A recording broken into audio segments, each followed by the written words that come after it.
So today we are gonna make a bookmark. So let's go.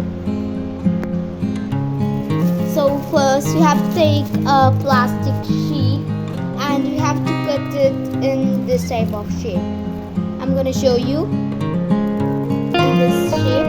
So let's cut it like this, and now we'll close it from the three sides like this.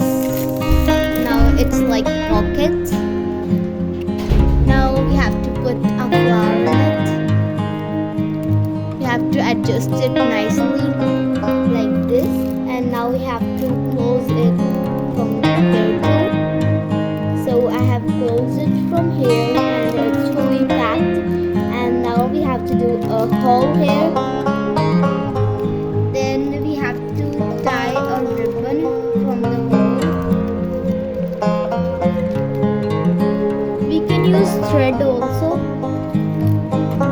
See, it's done.